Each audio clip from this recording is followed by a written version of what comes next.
Hello, everybody, and welcome into a new edition of the Patriots Beat podcast here on the CLNS Media Podcast Network. And for those of you joining us on YouTube on Patriots Press Pass this evening, and Alex, we got a doozy to discuss here tonight. We're going to talk about the Patriots win over the Browns and what it means moving forward. And then we will save the preview show for tomorrow on the Atlanta Falcons with this very, very quick turnaround for the Patriots and for us. So we'll figure the Falcons out tomorrow. But today, a lot to discuss about this game, Alex. And I think the biggest takeaway that I had, I know. Hang on.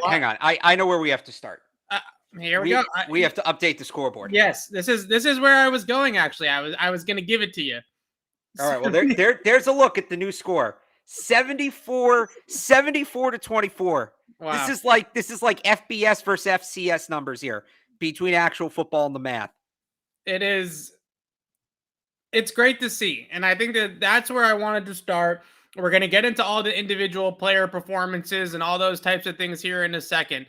But watching Bill Belichick over the last 4 weeks and then putting the icing on the cake against Cleveland on Sunday, return to pantsing every single coach that he goes up against in the NFL week in and week out, to me, has been in a lot of ways just as big of a development as some of the player development that we've seen from the Patriots. Is that the hoodie and Josh McDaniels and the Patriots coaching staff is back to finding a groove and just kicking everybody's butt from a schematic perspective. And I know you had a couple of things you wanted to hit on about the Cleveland Browns and their ineptitude, but starting just big picture wise with that, it felt like opening drive of this game, that the Browns ran the football right down the Patriots' throats, and then the Patriots duped them or baited them into going away from the running game because the Pats put heavier personnel on the field, and Kevin Stefanski overthought it and went to that spread empty type of game that we talked about last week, saying if the Patriots get into this type of game against the Browns and they force Baker Mayfield to beat them as a drop back passer, then we really like their chances. And that's exactly what happened. And Stefanski let him do it, right? Stefanski let it happen. And we all knew going in that if that was the type of game that we were going to get, that the Patriots were going to win. Yeah, I think that the biggest plus in this game for the Patriots, obviously they did a lot of things well, but if you ask me, what was I most impressed about overall, specific play, it's the Mac Jones touchdown to Kendrick Bourne, and we'll get into it. The biggest overall thing I was the most impressed with, and I talked about this when we previewed a game, right? The Browns offensively, things tend to snowball for them one way or the other. If they start strong, it generally is a sign that they're going to have an impressive game. That's what they did 2 weeks ago against the Bengals. If they struggle early, they do have trouble digging out of that. That's kind of been their MO the last 2 years. And so they have that first drive, and it's, here we go. It's a good day for them. They're feeling it. And the Patriots defense clamped them down, 2.7 yards per play when you take away that first drive, after that first drive. So that wasn't easy what the Patriots did. It's not even that they contained them the whole game. That's obviously impressive. But to adjust and bounce back and just change that quickly, to improve that quickly after that first drive when the Browns were doing whatever they wanted, that's a ton of credit to the Patriots defense. And it goes back to another thing we've talked about, Evan, in that what separates the great teams from the good teams can win games their way. Yeah. The great teams can win games when they're not allowed to play the way they want to play. And I'm not saying the Patriots had to totally change their scheme on Sunday, but clearly they prepped a game plan all week. One drive in, they changed it up. And that's a lot harder than it sounds. And they did that. So that was another outstanding performance by a Patriots defense that is now ranked second in the league. And you saw why on Sunday. Because that, I know what it looked like. And there's been people saying, oh, the Browns are 5-5. They just got blown out. They're a bad team. If you call every team, not every team you beat is a bad team. Sometimes they're not a bad teams, not a bad team. They're an inconsistent team. It's not even that. It's a logical fallacy. Right? The Rams lost last night. Are the Rams a bad team because they lost one game? No. The Browns are a good team. The Patriots were better. The Patriots were much better in that game, and a lot of it was the defense. So a huge credit to the defense for turning things around after that rough start. Yeah. So that was really the in-game adjustment there. And it was a little bit more base defense. It wasn't a ton more base, though. It was more just the way that they were taking on the blocking from the Browns early on in the game. They were trying to run some different stunts up front and different penetration type of schemes to try to get in the backfield. And the Browns were just pinning it down, and they were making mincemeat out of those types of schemes on the opening drive. So then the Patriots put Hightower and Bentley off the line and just went downhill at them, right? They just played bully ball against this Browns offense, and they had their way with them at the line of scrimmage from that point on. In the run game, it was 41 yards on 15 carries after that opening drive. That's what the Browns gained on the ground for the rest of the game. So it was a really impressive turnaround there. Josh McDaniels has figured out a lot of the pieces of this offense to put it together and give them a ton of balance and just a ton of different options to beat you on any given Sunday.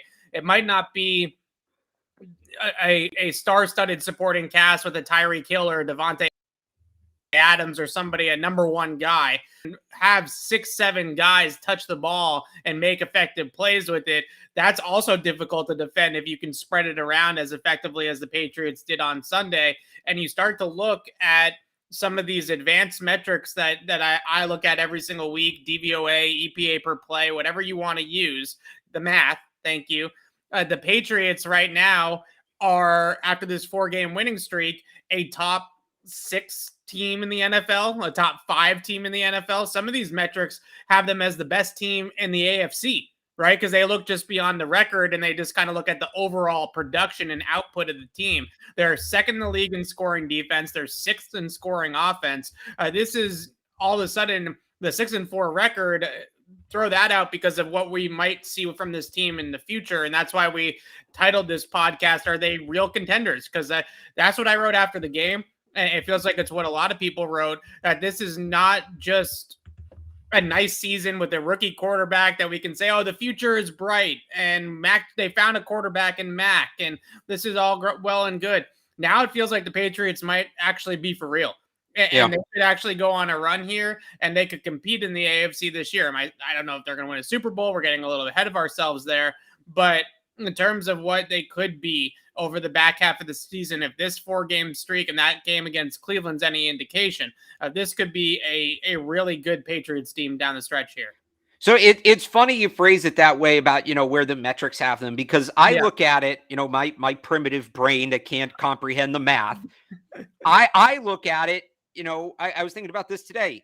If this was a college football style ranking system, right, where it's based on what teams have done, overall body of work. It's not projective. It's not looking ahead. The Patriots aren't the number 1 seed in the country. They're not. Like, they wouldn't be at the top of the AP 25.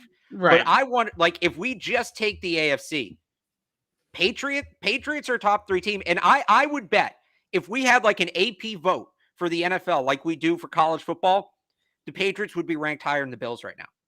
I really think they would, because you look at what the Patriots have done in their losses. They have all non-conference losses. It's kind of funny that term works right now, or not all non-conference losses. 3 of their 4 losses are non-conference, right? They lost to the Bucs in the NFC, and 3 of the best teams in the NFC right now. So that's the other thing. 3 of their 4 losses are sorry, if you don't watch college football, this analogy might not hit perfectly, but they're not quality losses. We talk about quality loss in college football where, Michigan has their 1 loss, but they're still in the picture because they lost to Michigan State, who's another top 10 team. Right. So that's a quality loss. You don't get credit for it, but it's not the same as losing to just anybody. Right. And the way who are the Bills? Who are the Bills' losses? Right. They lost to the Jaguars. That's a loss that would drop you. If you lose badly in college football, if you lose an embarrassing upset, unless you're Alabama, who lost to Texas A&M, Roll Tide, you fall way down the rankings. You might have 1 loss. Other teams might have 3. But if you lose to a joke of a team, you're going to fall. Miami's kind of a joke, but that was also week 1. We didn't know that factors in 2. I'm probably getting too in the weeds at this point, but the point being, if you look at this from a college football point of view, the Bills would be ranked higher in terms of the CFP, the college football playoff rankings. AP top 25, I think the Patriots would be ranked higher. And that's just like a good way to kind of put where we're at right now. Right. Outside of the week 1 Miami loss, which, as you said, Week 1, Mac's first start, the Dolphins looked like a team that might be frisky, not a Super Bowl contender, but a team that was going to be better than they ended up being. Throw that loss out. The really only bad loss that you have all year is New Orleans, and that was still week 3 of Mac Jones' career, right? It was still just his 3rd career start. Tampa Bay, you played them right down the wire, and it's a doink field goal away from being a Patriots lead there late. And you lose to Dallas in overtime. And Dallas might be the best team in the entire league right now, right? Just looking at what the Cowboys have done. So the Patriots, look, I think there's a lot of national discourse out there now. All of a sudden, the Patriots are the darlings of ESPN and a First Take. And I don't like it. Yeah, all these people are just are jumping on the bandwagon. Mac is not Brady. Mac doesn't need to be Brady, right? But he's not Brady. And the Patriots are still a team that needs to prove it, I think, still here down the stretch. We can't crown them for being 6-4. Okay. But what we're seeing is the foundation being laid. You're seeing this defense in particular really start to just put together good week after good week. Max had some ups and downs. The offense has had some ups and downs as a whole. Against Carolina, for instance, that wasn't really Mac or the offense's best game. The defense has now played well going on a month plus, right? That the defense is for real. This is a good Patriots defense. And it's exciting. It's exciting that everybody's talking about the Patriots again, whether it's positive or negative. It's always exciting that they're talking about your team. Your guys on F&M today, I was listening to them a little bit, and they hate it, right? They're like, he's not Brady, and no, he doesn't. He's not Brady. But Mac Jones, and this is a good segue into talking about Mac. I posted an article today about looking at Mac, and this game against Cleveland was by far his best tape of the year. I mean, it's just not even close. I mean, Dallas was really good too, but whether it was his fault or not, there was a pick 6 in there. And at some point you have, when a pick 6 happens, that docks it in my brain just a little bit, right? I mean, whether or not it was his fault aside, this game, turnover free, wasn't even close to turning over the football, incredibly efficient. And I think the stat that really stood out to me was if you take out the screen passes, he threw 7 screen passes and they were highly effective on the 7 screens, I'll admit. He threw 16 passes that did not include screens, without screens. And his average depth of target was 10.4 yards on those 16 passes. And his time to throw was 2.39 seconds on average. So this is not check down Charlie, right? This is not, we're going to hit the top of the drop and we're going to get the ball out, and that's going to make our metrics look good, our completion percentage and our time to throw. This was a quarterback aggressively throwing the football down the field and doing it in a warp speed. 10 games into his NFL career. And that's why everybody is so impressed with what they've seen from Mac. Yeah, I'll throw another stat on top of that PFF had. I don't remember if it was yesterday morning, this morning, whatever. Perfect passer rating on all his throws, 10+ yards down the field. Yeah. Kid can't throw, no arm, pea shooter, not athletic, rookie wall. I'll tell you where you can find Mac's rookie wall, Evan. You can find Mac's rookie wall. Go to Brady's Cliff, take a left. You'll find Mac's rookie wall right there. No, this was he was awesome in that game. And I tweeted during the game, and I actually said it to Matt Dolph, who was sitting right next to me when he threw that pass to Kendrick Bourne. I turned to Matt. I said, "This is Alabama Mac Jones." Yeah. And I think some people on Twitter misunderstood me. They thought it was a knock because everybody talked about Mac at Alabama, right, having all these weapons around him and he'd facilitate or whatever. If you remember back in here, so here's why I said that. And it's really encouraging because remember early in the season, like whatever it was, week 2, week 3, and we're talking about, Mac looks good, but he's not throwing the ball down the field. Right. He's not this, that, whatever. And I told everybody it's not that big of a deal because I remember exactly what I said. I said, I'm not worried about it because we saw him do it in college. If he hadn't done it in college, this would be a red flag, but he's done it before. It's just about needing time to assimilate. The throws he was making against the Browns, that we're all like, oh my God, right? The throw to Bourne, the wheel route to Bolden, the throws to Henry, the one in the end zone, the one on the sideline, fitting the ball into tight windows, pushing the ball down the field. You go back and you watch his tape at Alabama, especially in the biggest games. Those throws are all over his tape at Alabama. Yeah. Why he didn't make them for the first 3 or 4 weeks of his NFL career, can't tell you. Maybe he wasn't comfortable. Maybe the coaches didn't want him to. Maybe they just weren't there. Like, we know some of them were there. I don't know. But, and I've said this since before the draft, I'll trade 8 bad games in September and October of 2021 for 8 to 10 years of good quarterback play. Whatever he did being conservative early on, it clearly worked. And now here we go. This is the full Mac Jones experience. This is the guy I've been pounding the table for since last October, since this time last year, because he always could make those throws. He stopped for a little bit, but he always could make those throws. So when I say that's Alabama Mac Jones, that was Alabama Mac Jones that we saw. That's why, because he was doing things that he was doing in college that elevated him to a first-round pick that he maybe stopped doing a little bit early on in his NFL career. Now he's back to it. Yeah, I asked him today about the Kendrick Bourne throw, and I just asked if he feels more confident pushing the ball into tight windows like that, because I agree with you 100% that especially that week 2 game against the Jets really stands out whenever we discuss this about not having that willingness or that trust to pull the trigger on some of these NFL open throws down the field.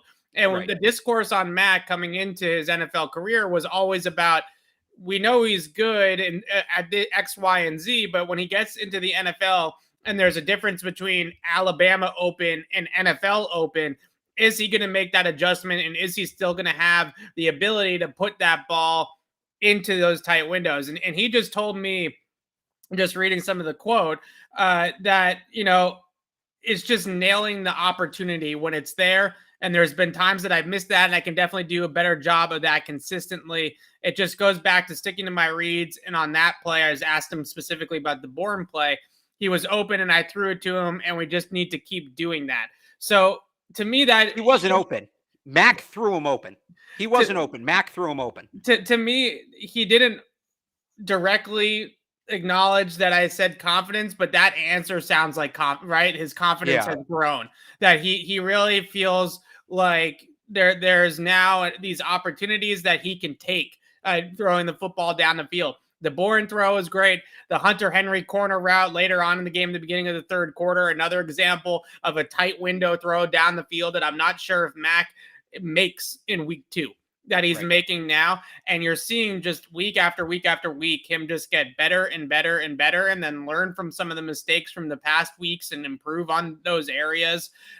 And it's just, this is everything that you wanted out of a young quarterback.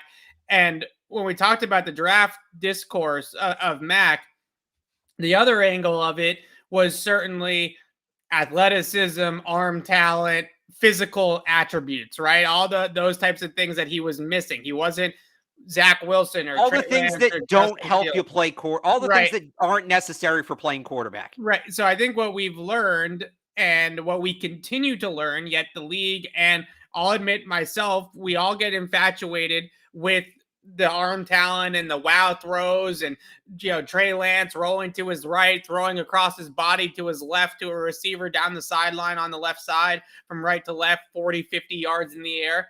We all get infatuated with those throws. But at the end of the day, accuracy and decision-making from the pocket wins out every single time. If you are an accurate, on-time, smart decision maker with the football at the quarterback position, that is still the most important attributes to QB play in the entire, really any level of football, but especially in the NFL when things happen so quickly. And just really quickly to wrap this up, looking around the league at some of these guys that have had some struggles this year, I'm not just talking about the rookies, even a guy that's had some issues, comparatively speaking, like a Patrick Mahomes, right? That when you take away that playground aspect and you take away the deep shots down the field and you play cover 2 against Kansas City and you force Patrick Mahomes to be a timing-based rhythm thrower from the pocket, even guys like that have some issues with it. And if you're not going to be the peak like Mahomes is when he's on his game from out of structure, and you're not going to do the timing stuff, then you're going to, no offense, Jets fans, you're going to be Zach Wilson. Right. And that's what we're finding out here quickly is that Mac Jones should be rewriting the way we evaluate quarterbacks in the NFL draft. Going forward, this should be the top of the food chain, right? The top element should be accuracy, decision making, and timing. All the other stuff is, if you can have it, it's gravy. Oh man, if only somebody been saying that for the last Oh year. my gosh. Okay. All right. Hang on. No. So there's a couple things there you said I Yeah. want to touch on. First off, the Mahomes thing. Well, let's check in with one of Patrick Mahomes' teammates, Tyrann Mathieu, on Twitter today. Right? I don't know if you saw this. So was this a shot at Mahomes? Because it kind of I felt think a it little was. bit like that. Yeah. So Tyrann Mathieu on Twitter. Mac Jones wasn't trendy enough for y'all at first, huh? Now y'all love him. Man, y'all funny day in and day out. Y'all should be on Comedy Central. Dan Orlovsky agrees with him, and he replies, he don't throw sidearm or run fast, so people knocked him. Dude can play QB, period. Yeah. Love the Honey Badger. Always been a fan of the Honey Badger. Hey, I think he's the greatest single come college here. football player I've seen in my lifetime. Is he a free agent anytime soon? Bring him I don't know. on in. I hope so. Mac But I 10. love him even more today. It felt like a shot at Mahomes. It did. Somebody in the comments put, if this is Alabama Mac Jones, why are we so excited? If we've seen it before, this is something else we talked about a ton back in the summer. That jump doesn't always happen for a million different reasons. Has Jacksonville seen Clemson, Trevor Lawrence? No. Right. The Jets have seen BYU Zach Wilson. He was just overdrafted. That's another conversation. But like Trevor Lawrence, the best prospect since Andrew Luck, Manning, Lawrence, right? That's why they talked about it. He might be a miss. And granted, some of that's landing spot and situation, and that's always going to be a part of this, is the situation they're put in. Mac got put in a fantastic situation. Right. Trevor Lawrence got Urban Meyer, who can't be bothered to leave his hometown bar to fly home with the team. But there's, it's an accomplishment. To pick up where you left off in college in the NFL is an accomplishment. And I actually don't think this is going to change the way NFL teams look at quarterbacks. Neither do I. There's two main reasons. The upside's too high. And I talked about this last year when we were doing the draft discussion, that teams get so sucked in by the upside that it blinds them to literally everything else. And I don't think, teams are, coaches get so caught up on what could be. Like, if I draft this guy, if he hits all of his million what ifs, right? I'll have job security for life. I think that's a perfect example with Trey Lance right now. And they overthink it. And I think the allure of that kind of job security is just going to go away, because you have to be, I just don't think every coach thinks they can win with the Mac Jones, because they all have their system, and all these coaches develop these new modern systems that are over the top and unnecessary. They can't just keep it simple to a drop back passer. So, the Kyle Shanahans of the world, the Kevin Stefanskis of the world, they don't want Mac Jones, even though he's the most efficient way to win, because he goes against what the math tells them. The other reason I don't think Mac Jones will change anything, and I was wrong about, when I said you can get a Mac Jones pretty much in a year. There's no Mac Jones this year. There's a million Trey Lance, Zach Wilsons in this draft class. That's all this draft class is. Take your shot with Spencer Rattler. Take your shot with Desmond. Is it Ritter or Ryder? I still don't know. I've heard it both ways. Okay. Take your shot. I like Jaden Daniels at Arizona State. I actually really do. I think he's sneaking one of the best quarterbacks in this draft. I don't touch him before the third round. Take your shot with those guys all you want, because they have that, he could be. Could be.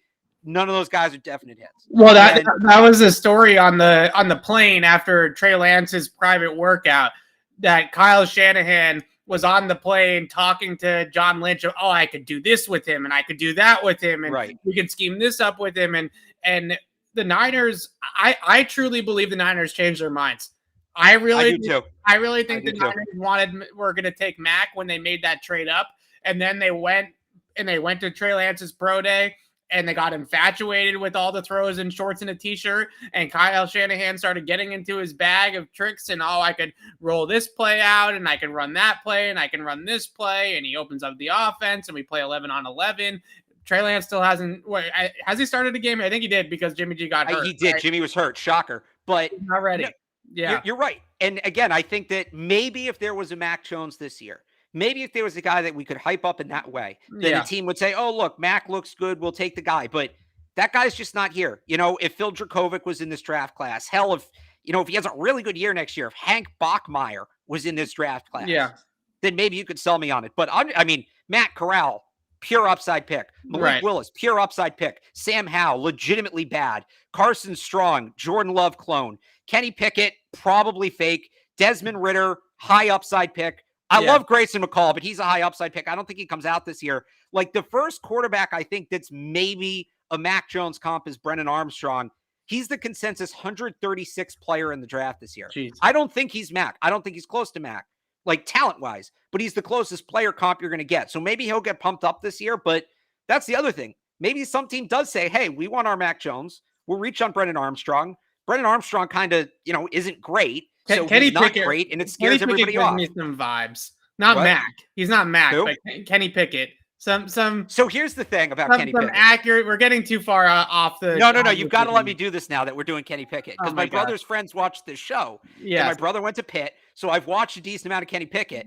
Yeah. Nobody is better at getting their Kenny Pickett is like the college version of Phillip Rivers, and what I mean by that is nobody is better at getting their team within striking distance with 2 minutes to go and then losing the game like Kenny Pickett. He does it against good teams. He does it against bad teams. Whoever they play, regardless of the level of competition, it is a close game with 2 minutes to go, and then he throws an interception. So there is some talent there, like not to totally knock him, but Kenny Pickett kind of scares me because he doesn't have that late game gene. Okay, fair enough. Anyway, the last thing I want to say about Mac, and then we need to talk about some of the other, because it's not just Mac, right? It's not just the coaching. Right. It's not just Mac. There's a lot more we got to talk about. That's what we've hit on so far. But the last thing I want to say about Mac in this game in particular, and Josh McDaniels actually talked about this earlier on in the season about how good Mac Jones is at setting the table before the ball is snapped. Well, now, and McDaniels, I think it was last week, mentioned this too. Now he's starting to pick up on indicators from the defense, right? Little techniques, the shade of certain rushers, or the way that the corners are aligning. Are they square? Are they open? Or where are they standing? Their leverage, things like that.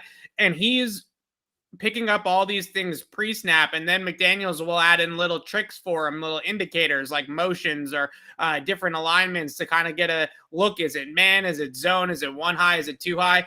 And the decision making and the ability, the quick release and the time to throw stats and all that kind of stuff is all because Mac is basically figuring out where he's going with the football before it's even snapped most of the time, right? And that is when you talk about quarterbacks making throws on their first reads, everybody wants to see the quarterback progress, right? They want to see him get to number 2 or number 3 in the progression and make the backside dig throw or something like that. But Mac is getting to the first read because he's saying it's man-to-man, it's single high. Jacoby's my read on that play. That's where I'm going with it, right? Just like this. And being able to have that kind of processing before the snap too is just extremely impressive for any aged quarterback, right? And Mac's doing it already in his rookie season. We can't talk about the offense, though, and not talk about some of the supporting cast elements that are also starting to come together here for the Patriots. The offensive line on Sunday peaked, right? That was the offensive line we were expecting coming into the season, that the Patriots were going to have a dominant offensive line. And they played like a dominant unit on Sunday against a really good Cleveland Browns defensive front and Myles Garrett. Trent Brown was, I tweeted this yesterday when I was watching the offense on the All-22. It was a Trent Brown highlight reel from start to finish. Yep. Pancake after pancake, moving guys 8-10 yards off the line. You don't move NFL defensive ends or defensive tackles 10 yards off the line of scrimmage. You see that on college tape, but you don't see that on NFL tape.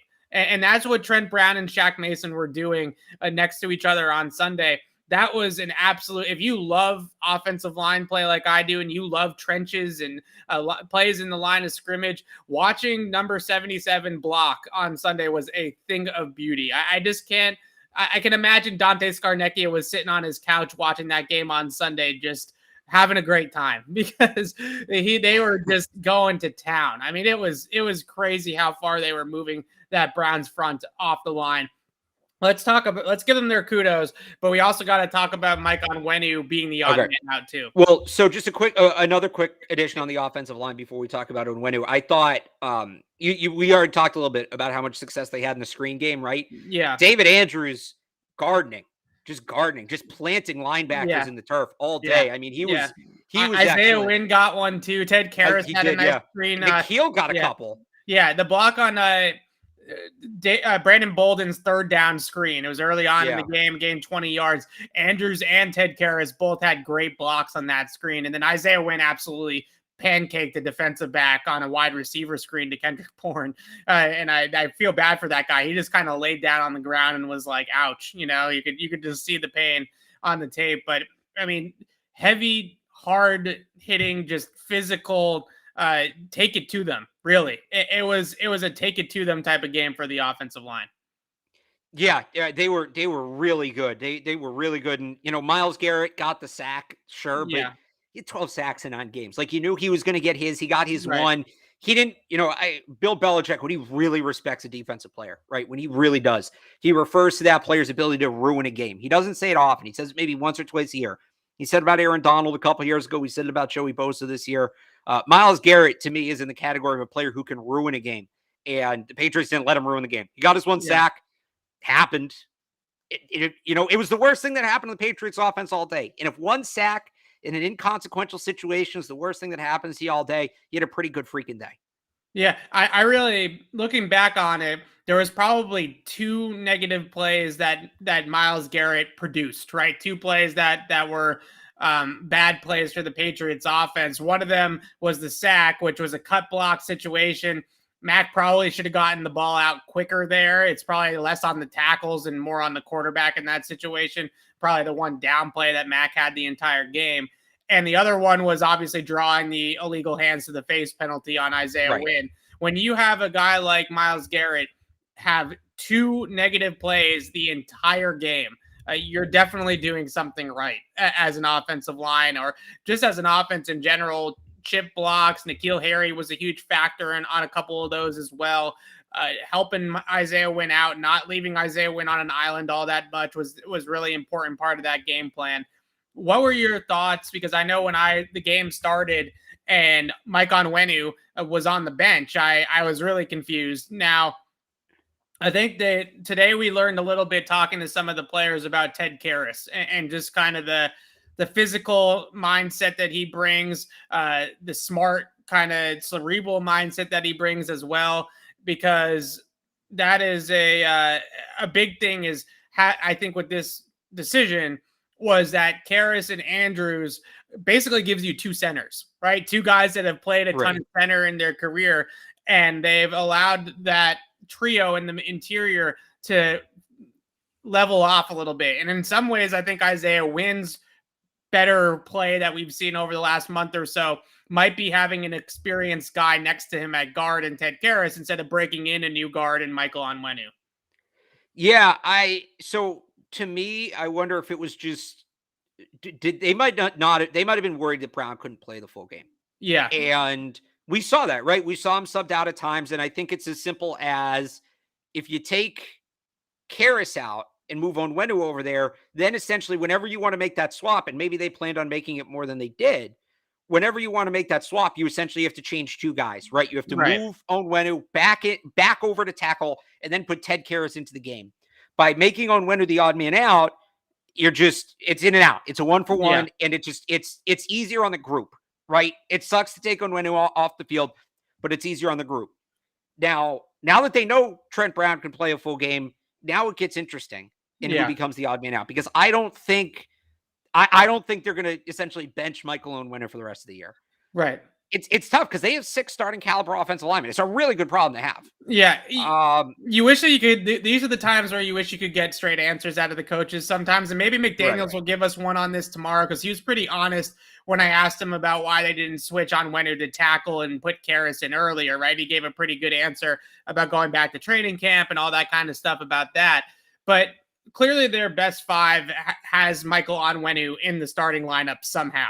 Right. He's clearly one of their 5 best linemen. Now, maybe he's not in the coach's eyes as good as PFF thinks he is. PFF thinks he's a top 5 offensive lineman in the league 2 years in a row. Maybe he's not as good as that in the coach's eyes. But whether it's putting him back at guard, and if they don't want to shake up Ted Karras because he's kind of a glue guy right now for this offensive line, and I'm a win guy. But you might need to think about Trent Brown at left tackle and Isaiah Wynn to the bench at some point, because I think Onwenu is clearly better than Wynn and Karras, just in terms of what we see on tape between those guys. But Karras seems to be somebody that they want to keep in for his leadership, for his mental toughness, for the glue aspect that I was just talking about.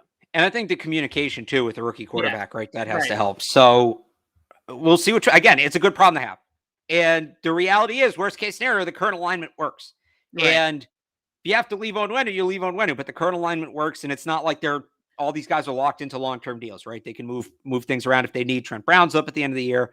Isaiah Wynn's got his 50-year option, then he's done. So they'll figure it out. Good problem to have. And maybe some more tackle eligible stuff too, right? We've seen them do this I before. think that was part of the game plan, but they didn't actually need it. You know, I think you're not wrong.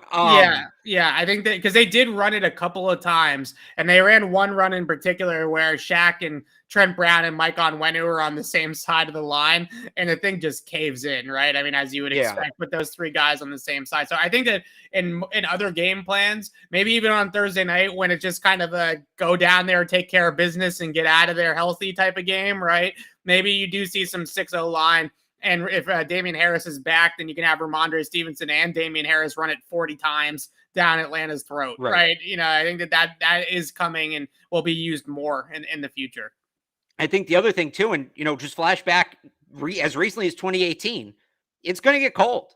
It's going to get cold up here, and it's the lower the temperature, the more it favors the running game. And if you can put those 6 guys up front with bully backs like Stevenson and Harris and just pound the ball forwards in like 20-degree weather, that's going to work. That's going to work against anybody. So maybe there's some of that too. Yeah. I've never seen an offensive lineman move people like Trent Brown move people on Sunday in an NFL game. He's huge. It was awesome. That was something else. I've in an NFL game, I've never seen it. And you watch all the great offensive linemen that the Patriots go up against every single week, whether it's, this week they got a guy in Chris Lindstrom who's super athletic, great guard for the Falcons. A couple weeks later, they got, Quentin Nelson in the Colts. I think he's healthy, right? Quentin Nelson, they got guys all over the place. Even this Browns line, Teller and Batonio and Jedrick Wills, really good players on the line. Nobody has ever moved people like Trent Brown did in that game. And he paved the way for one Ramondre Stevenson, who didn't practice all week long, goes out there, has 100 yards of rushing on 20 carries, and looked fantastic, gained over 60 yards after contact. It wasn't all just the line, gaping holes by the offensive line. He was also adding to it after that. What are your impressions of Stevenson? He's such a unique runner, and he kind of pointed to that this week when he said that he watches big backs, small backs, scat backs, power guys, all different types of backs, and kind of puts all of it together to mash together one playing style. And it definitely shows because he's got both wiggle and he's got power. It's impressive. Yeah, I think the reason why it looks so unique is you don't see guys of his size. I know he told us the other day he's not actually 240. He's not actually 246. He's 220 something. I'm going to continue to believe he's 245 because it's more fun that way. But it's not often you see somebody that big and that tall. I mean, he's 6 feet. He's not like tall, but that's tall for a running back. Yeah. Generally, that's the taller end of the average for a running back. It's not often you see a guy of his build have the kind of contact balance that he does. Yeah. And I think that's where you get that unique running style where he can run so low to the ground despite his size. He runs the ball like Darren Sproles. Yeah. That's his running style, but then he's 6 foot 230 and he can beat the crap out of people.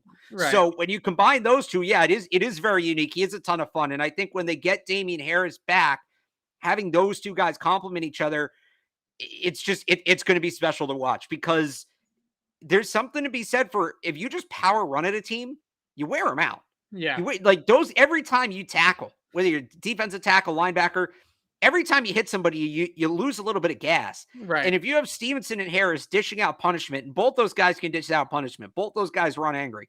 If you have those guys ditching out punishment, and they're staying fresh because they're rotating, and then you put that behind that offensive line, you're going to get to the fourth quarter. If you're still in the position to run the ball, you're going to get to the fourth quarter. You're going to have your way with teams. Yeah. So the potential here, you talk about complementary football, putting the whole picture together. It's really exciting what can happen. Yeah, and then you start talking about sequencing play action together with all that as well. And we know how effective Mac can be on play action and their concepts are off of play action. Ramondre, I love the Darren Sproles comp. I didn't even think of that one. He does have a little bit of that Lev Bell patience, right? That ability to kind of hide behind the blockers and wait for things to develop a little bit, especially when he gets down the field. Like I think it was the 16-yarder. The 18-yarder was the toss, right? The 16-yarder, he gets down the field, first 8 or 9 yards are basically free. And then he's got receivers blocking in front of him. And he does a great job of just kind of staying behind them and hiding and then picking a hole and going for extra yards after that. Really great balance, like you mentioned as well. Just really hard to get him off balance and then get him down. He's always square, and he's always got a great center of gravity to him, which makes him really hard to bring down as well.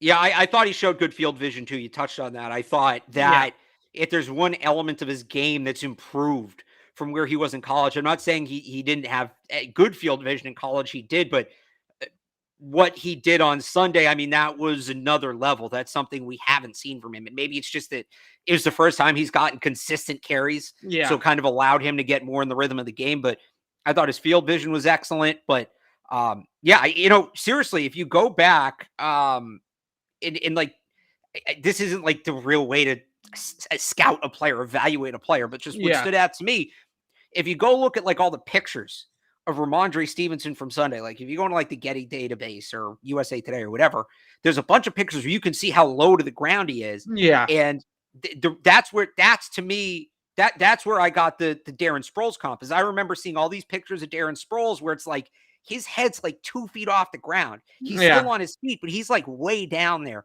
Low man wins. And that's where I draw the comparison with Stevenson, is he can get so low and still be in perfect control of his body.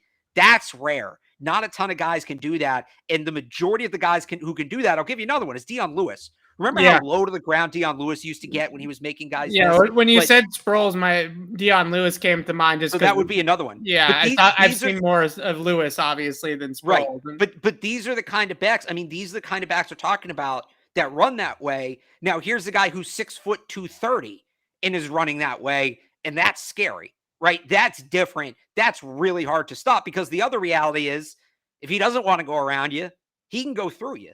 So you have to be prepared for both, right? When you're defending Dion Lewis, you can kind of loosen your body a little bit to move laterally, because you don't have to be worried about him just putting his shoulder right in your chest and trying to run through you. Right. That's why Peyton Hill has sucked, because he was running just north and south, and teams had it and teams just couldn't stop him because he ran over everybody. Right. And then what teams basically figured out was, if we make him move east to west, he can't do that. So let's just stand there.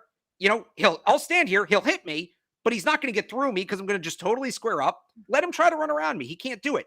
Stevenson can do both. So as a tackler, if you have him in the open field, there's no right answer, right? You just have to kind of prepare for everything, and it leaves you short in this spot or another spot. Yeah, he's a fun back to watch. That's for sure. And now it's great that some of the early season stuff has kind of gone by the wayside, right? He struggled in pass protection at times. He had the fumbles in preseason and then the one in week 1. And you thought redshirt year, right? You thought they might bury him. Damian Harris, history told us. Right. Damian Harris's injury, or his concussion, certainly opened a door. Trading Sony Michel was the other huge gaping door that obviously opened. At that point, you almost didn't have a choice but to eventually give him a shot, right? And he's taken full advantage of it. And from this point on, he's going to be a factor, whether it's a reduced role where he plays more on passing downs now that Damian Harris is back, or I wouldn't say it will be a complete one way or the other, but maybe a timeshare of some sort in the backfield on that early down role. Maybe instead of Damian Harris carrying it 25 times, he only carries it 15, and Stevenson gets the other 10, right? Something like that. So it's a great problem to have, just like the offensive line. Now they got two good lead backs that can carry the ball on first and second down. Can I put real quick in here one more thing? Yes. Just to put into context of what Ramondre Stevenson's doing and why we talked about the redshirt year from coming in. Yeah. Outside of the 2 first-round picks, Sony Michel and Lawrence Maroney, who had the most touches in this scenario. First-year running back under Bill Belichick touches. So again, Michel had 216, Maroney had 197. Randomly, J.R. Redmond, third-round pick 2000, he had 145. But that's Bill's first year. We'll throw that out. you're looking at Jonas Gray at 90, Ridley had 90, Ben Jarvis Green at 77, and then Ramondre's already fifth among this category of touches for a first-year running back under Bill Belichick, and we're just 10 years in. He should, I don't know if he'll get to 145, if he'll pass Redmond. He should pass Jonas Gray. He should get more than 90.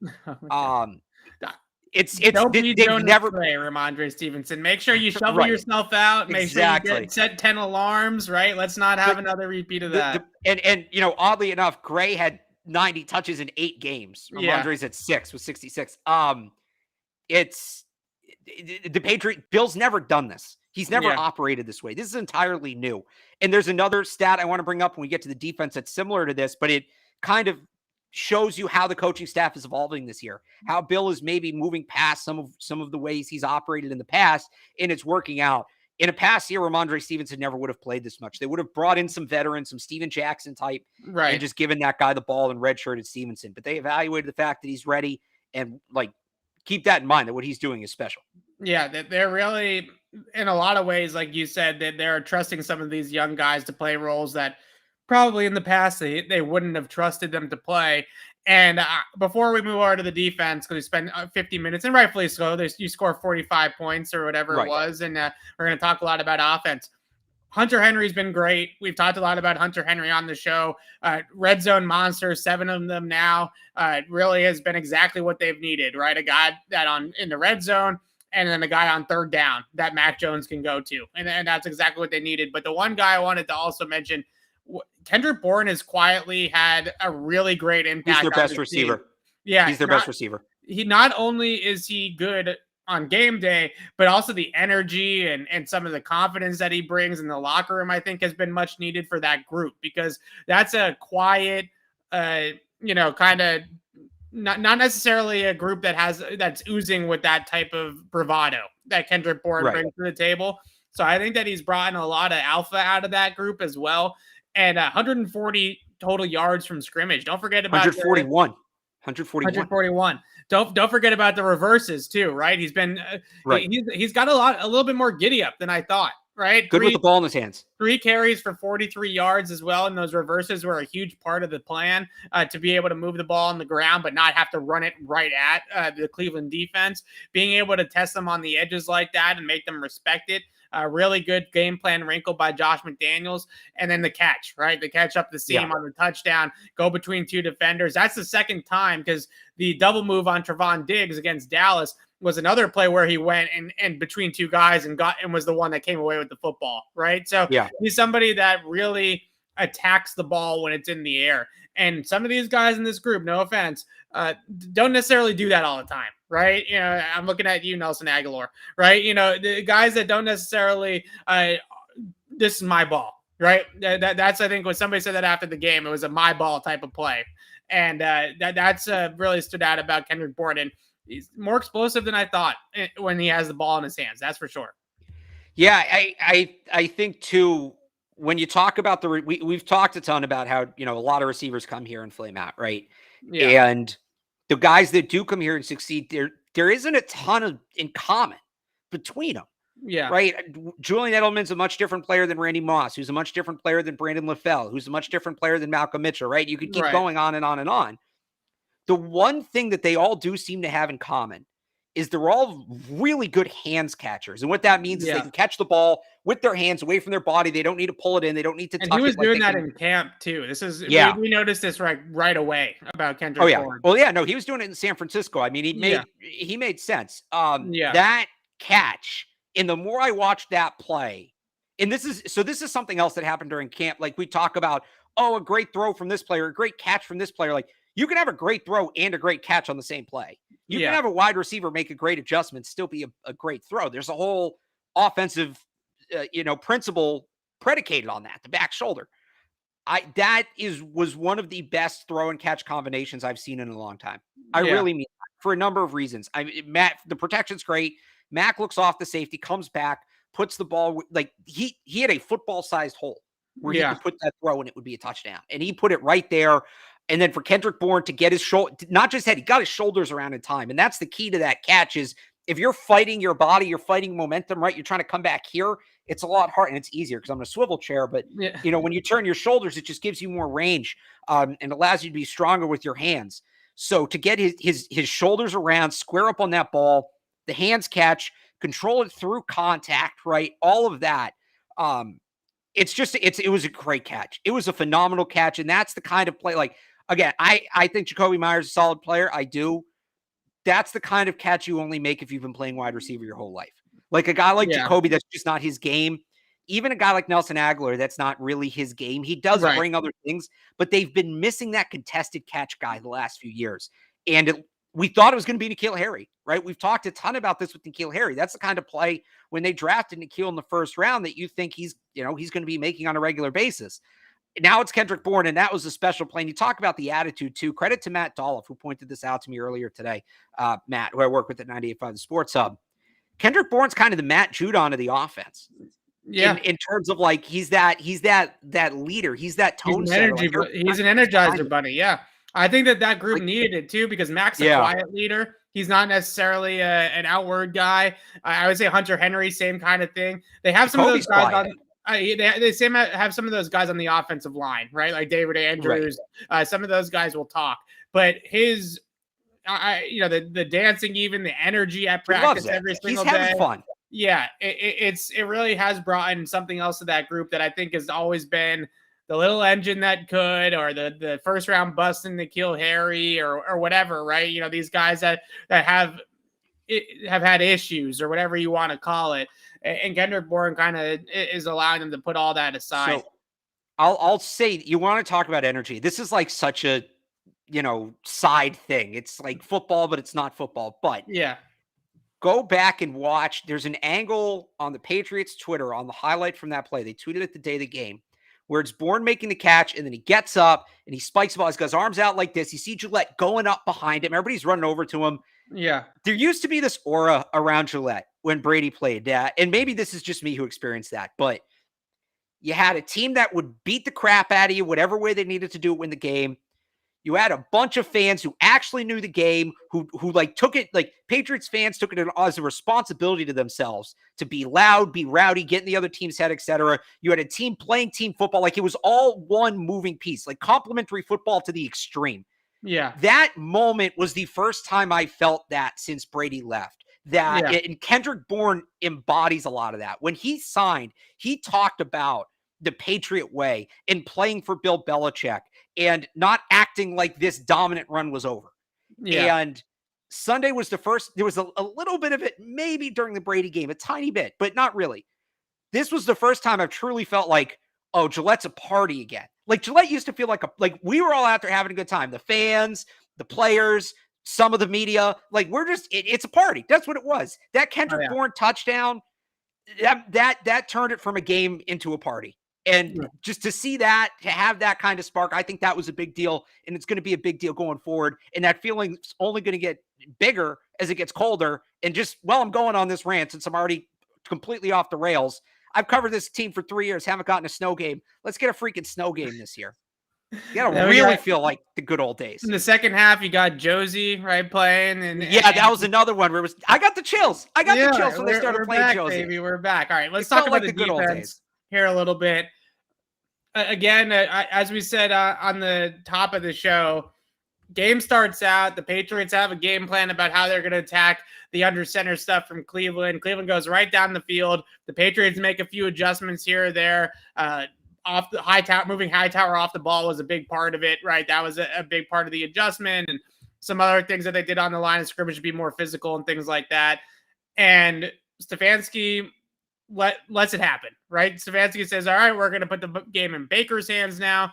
We're going to spread them out. There was actually a point, it was right after Kyle Duggar's interception, the next drive, where they had their spread grouping, their personnel on the field to run spread, and the Patriots had base defense, and they ran 2 plays against it and no huddle. And then he goes ahead and he huddles. And I'm just thinking, you had it, right? You had the matchup. Just take it. They're handing you these throws underneath the field with Hightower and Bentley and Van Noy and all these big linebackers in coverage. And then they huddle, they go right back under center, and they run into a brick wall again. And that to me that's old school too, because the Patriots here is Bill Belichick just outsmarting the opponent every single time, right? That's what used to happen all the time on the defense side of the ball. Now it's starting to happen again. Another zone heavy plan for the most part, but maybe some of that was the score getting out of hand and they played a lot of zone in the second half to soft zone stuff, but they're still doing a great job with all the zone stuff. The Duggar interception was one of the best coverage reps I've seen them play all year long. That was fantastic. A pre-snap looks like one robber. Post-snap turns into cover two. Either Duggar or Jalen Mills could have picked that off. Both guys would have had an interception. If Duggar doesn't pick it, Jalen Mills is right behind him, and he's going to pick it. Completely confused Baker Mayfield. This defense has a formula, right? They're able to spin it in the back end, and they're confusing quarterbacks with the spinning. I'm really interested to see, not to get ahead of ourselves, because I know this is the recap show, but Matt Ryan is a veteran, former MVP, super smart. I got a stat for you on this. So can they do it against a veteran quarterback, right? Well, so the last 6 quarterbacks they faced, right? They've won 5 of their last 6 games in the Dallas game. Last 6 quarterbacks they faced have a combined 200 career starts. Matt Ryan has 214. Right. So Matt Ryan, when you run those exotics and you run the post-snap rotations and you sit that back and spot drop cover 2, I don't know if that's going to work against a quarterback that's seen as much as Matt Ryan has seen. Baker, Herbert, Darnold, obviously the Jets QBs that rolled out there in week 7. Those guys you can do that against and get away with it. This Atlanta game might be a little bit more necessary to play some man-to-man and just try to take that out the receivers. But that early down formula, because the Falcons included, the Browns, they love that play action sequencing, right? They want to get under center, they want to run it down your throats, and then they want to hit you with the play action. And the Patriots have just been fantastic against play action this year. Right now, they're 3rd in the league in yards per attempt allowed off of play action. Under 6 yards per attempt off of play action the opponent is averaging against the Patriots. And that is a really, really impressive number for a defense that everybody talks about, has linebackers that can't cover and have all these issues in the middle of the field. They have completely erased play action all year long. And that is, I think, one of the biggest turnarounds is that early down defense, run defense, turning it around, and also being able to stop play action. That combination has really led to this turnaround for the Pats D. Yeah, I think you're spot on. I want to go back to the Duggar pick because you talk about what the coverage did, and that's fair. We can't talk about that play without talking about Christian Barmore. Yeah, Mac Jones, the whole line was in the backfield the whole game. Mac Jones was not the only Alabama rookie who had his best career game. Do you think this was better than the Charger game? I do. I really more impactful. I don't know about more technically sound. It was certainly more impactful. Yeah. There's a real case to be made that the best player on each side of the ball for the Patriots was an Alabama rookie. Roll Tide. Barmore, I said it before, I'll say it a million times. At least once per drive, you talk about Trent Brown and just moving people on a level that you don't usually see. Just working guys deep into the backfield. The Browns' 2 guards, the 2 highest paid guards in football, right? Or they just paid both of those guys, right? And then their center, J.C. Treader. J.C. Treader's no scrub. Like J.C. Treader can play, and he's been in the league for a while. And the pick to Duggar, Baker throws that ball like half a second before he wanted to because he's got Christian Barmore's hand right in his face. Yeah. And then the 3rd down on the next drive. Right, the ball Jackson. That was nearly picked off by J.C. Jackson. I think Barmore actually got Baker on that play. I think he actually made some contact with him as he threw the ball. If not, he was certainly close. He rushed the throw. So, and I mean, those are just 2 plays. He was excellent all day. He's special. He really is. Yeah. They freaking hit with this kid. And he's only, the thing is, it still feels like he can get a lot better. Because he hasn't even been in an NFL weight room for a year.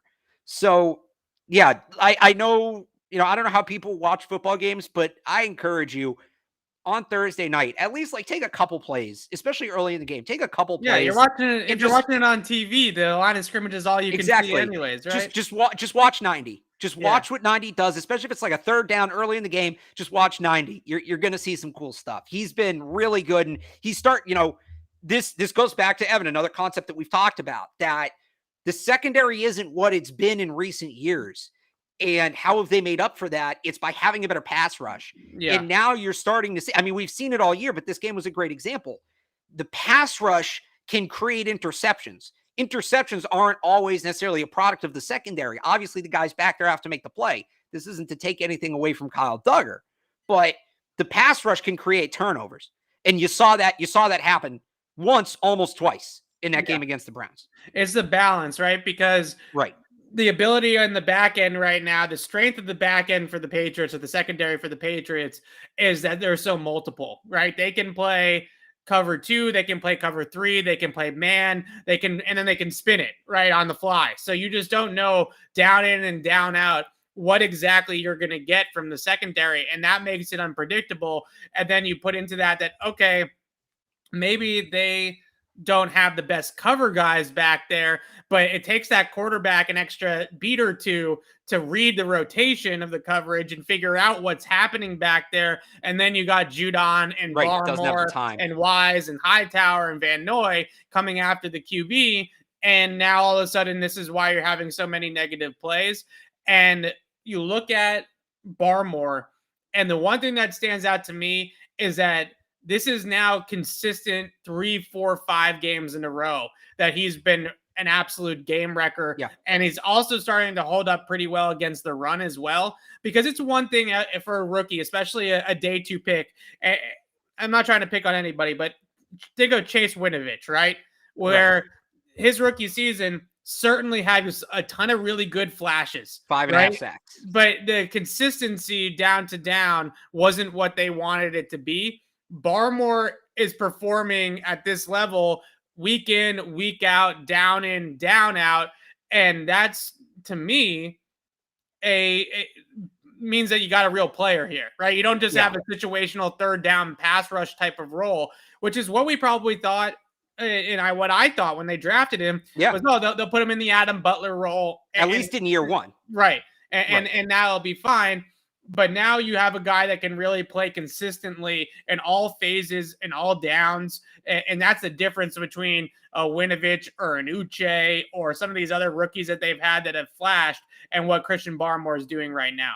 And I mean, you nailed it with the consistency thing. That's right. How much have I talked about that it doesn't matter what else you can do. If you can't do it consistently, it's irrelevant.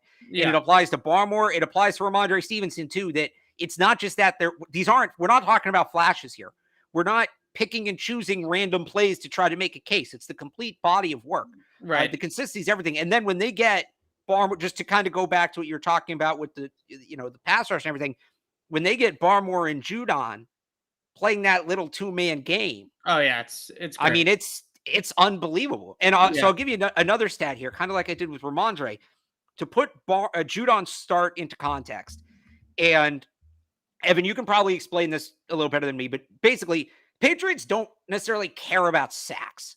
They care about containing the quarterback. Like, their philosophy is, hey, if we force a throwaway, it's an incomplete pass. They didn't gain any yards. You don't want to let the quarterback break contain. You don't want to take dumb penalties. They've never, that's why a guy like Chandler Jones comes here, looks good, but then goes to Arizona and has 20 sacks in a season. He didn't get monumentally better. It's a scheme thing. The Patriots would never have a 20-sack guy under Belichick.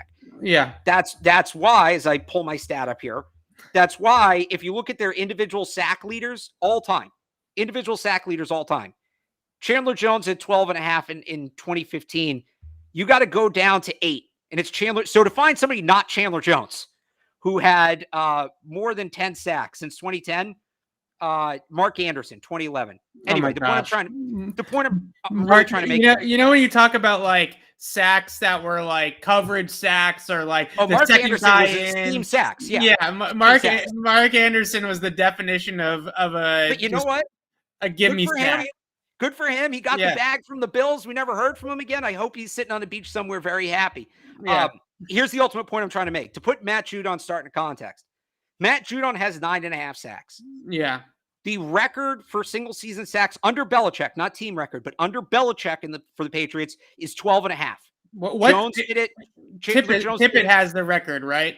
Tippett. So pre-Belichick again, if you look at the all-time list, Tippett 84, Tippett 85, Tony McGee in 77, Tony McGee in 76, Tippett in 87. So what's Tippett's number though? 18 and a half. Oh boy. So well, it is a 17-game season. Right. So. He needs to go on a roll. But so here's more so my point. And I'm glad you brought that up. You're having fun. I like to see that. You don't always do that. Sacks under Belichick for the Patriots. Chandler Jones, Mike Vrabel have 12 and a half. Chandler Jones had 11 and a half. Mark Anderson, Tolly Bantakane, and Andre Carter all had 10. Those are some names. Andre Carter and Mike Anderson had 10 in the same season. Was that 2010? 2011. Him and Mark Anderson both had 10 sacks that season. Andre Carter doesn't tear his ACL. We might be talking about 7 rings instead of 6. Anyway, then you have Matthew Judon tied with Willie McGinnis and Mike Vrabel again with 9.5. 9.5 sacks at this point of the year. It's like, I don't want to say it's pedestrian, but it's a considerable amount. In New England, that's unheard of. Yeah. Again, this is the 7th most sacks any players had under Belichick here, and we're halfway through the season. Right. What he's doing is special. And by the way, that list is on my Twitter if you want to go find it, Real Alex Barth. Both the under Belichick list and the all-time list. I'll retweet it right now. You can see the right there. What? Right there, yeah, right there. I could have screen shared it this whole time, but I just retweeted it if people want to see it. It was a great feeling for the Patriots, as all of you can see. We've had a lot of fun over this hour talking about this game and talking about this team being back. Are you saying pump the brakes? No, there's one more. Special teams. They miss Gunner. They do. They miss Gunner. I'll say it. So I almost included it. I almost put it as the 10th thing in my 10 things about them missing Gunner, but it was such a positive performance that I just wanted to keep it positive, right? But it wasn't just the fact that they missed his ability to flip the field on the returns, but there was a lot of field position that they gave up because Jacoby Myers let the ball roll, right? When he shouldn't have let it roll. Exactly. It's knowing when to catch the ball is a big part. Right. Right. So even if he just got under the ball and fair caught it every time, then that would have been, would have been fine. Right. So here's the other thing. Gillen's a really good punter. And I don't know if you saw some of the spin he's putting on that ball. Like, that's not an easy ball to catch. Like, that might not be Jacoby. That might have been the coaching staff just saying, hey, just let it roll. Like, we don't want to risk a muff or whatever. There was one in particular that rolled like 20, 25 yards. Gillen's really good. Yeah. The Scottish Hammer. He was the rookie, the all rookie punter Bailey's year. He beat out Jake Bailey as a rookie for that spot. Right. So I wonder if Bill just saying, hey, you haven't caught punts in a game in a while. We'll take the field position. Just let it roll. But either way, cost him 30, 35 yards of field position in that game, not having Gunner. Like, they miss Gunner. So hopefully he practiced today. Hopefully he's back this week. That's not even including the 11 yards per return that Gunner adds onto it, right? We're just talking, these are the hidden yards that win or lose football games. The Patriots, luckily, probably won't have this problem for very long. Gunner was back at practice today, officially limited, but it was a walkthrough. So this is stage 4. I learned a lot about concussions last week. Stage 4 of the return to play process from a concussion. Stage 5 is going through contact, right? Being able to go through a contact practice or a contact workout and not have any symptoms. That's when he can officially be cleared. But he was back at practice today. And when they play better teams, and maybe it's not the Falcons, but they have Tennessee after that. They have Buffalo coming up after that twice. And then you obviously start to think about the postseason as well. That can be the difference in a lot of these closer games, right? Is having a guy back there that can return it like Gunner can. So the one tiny little bit of negativity on the show after 8 hour and 6 minutes of gushing. It's not even negative. Like, I don't even mean it as a negative. Again, I think it's just, they need Gunner. It doesn't missing a player. It hurts. It hurts when you miss a player. It's on special teams. People maybe don't realize it as much. I just wanted to make sure it was out there. Yeah, I agree. So we'll be back on the podcast tomorrow, as I mentioned, to break down and preview this matchup on Thursday Night Football against the Atlanta Falcons. Really, really quickly, I thought Matt Judon had a great quote today about Thursday Night Football being about bread and butters, right? Just, you're not going to reinvent the wheel. You're not going to come up with a whole new game plan to go up against the Falcons. They're going to have to lean on their core stuff, and the Falcons will have to do the same thing. So you'll be ready for the core concepts that the Falcons are going to run, same way the Patriots are going to be ready for it on the other side of the ball. And now these Thursday night games come down to who has the most energy, right? Who has their legs underneath them the most, and who can execute their day one install, mini camp, training camp type of stuff that they've been working on since July. You do those two things, and the Patriots should be able to come away with this game and this W pretty easily because they are definitely the better team against Atlanta. But we will break down Pats Falcons tomorrow on Wednesday here on the podcast. But thanks for hanging out with us tonight. That was a lot of fun. We haven't been able to, they beat the doors off the Jets, but it was the Jets. So to actually beat the again, it's a good team they beat. Yeah. It was a lot of fun to sit here and be able to discuss beat the doors off. I just had to get it back one more time. When you were talking about the Kendrick Bourne play, I was going to tell you that the catch probability on that throw was 17%, according to Next Gen Stats. I know you that makes you see. No, but that I love because that proves my point.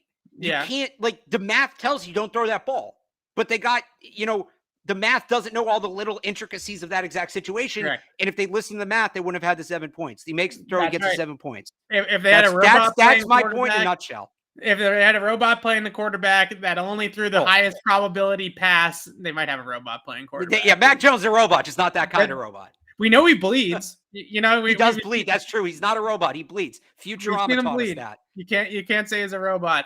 But we'll see you guys tomorrow. Thanks so much for hanging out, and thanks for watching. And make sure to subscribe. Patriots Press Pass. You can get the podcast Patriots Beat on Spotify, Apple Pods, wherever you get your podcasts. And we'll see you tomorrow night. Thanks, guys.